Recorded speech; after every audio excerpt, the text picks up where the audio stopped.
The adjusted curfew has a direct impact on airline schedules. No national or international flights will be allowed to depart or arrive between 9 p.m. and 6 a.m.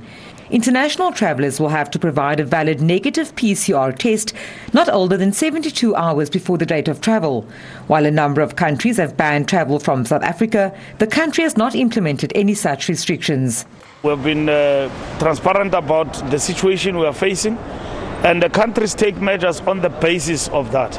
Even ourselves, remember at some point, we prohibited flights between us and the USA and all of other countries because of the risk those countries were imposing in terms of COVID-19. So countries take measures and decisions on the basis of what they define as a risk to themselves, to say that let's close down, that must not come near to us. So that is what is basically happening, and it's not a train smash.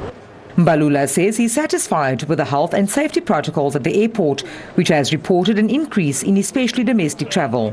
The first time we opened in June, we had 4 or 5 flights a day. Today, the schedule, we probably have about 130 flights in and out, Minister, of which the majority is domestic. There's about 8 international flights, and the load factors on the domestic flights have been very, very good. Long-distance taxis and buses will still be allowed to operate at 70% capacity. The department has proposed that long-distance buses and taxis be allowed to complete their journeys if these fall within the curfew hours. No private transportation of alcohol will be tolerated. It is prohibited. So from one plant to the other for storage, it is allowed.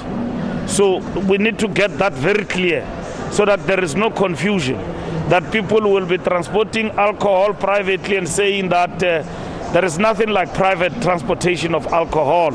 You shouldn't have alcohol, and nobody is allowed to sell or purchase alcohol.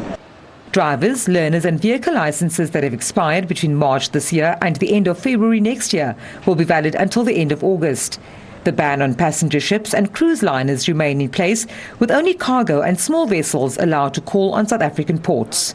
Vanessa Puna, SABC News, Cape Town.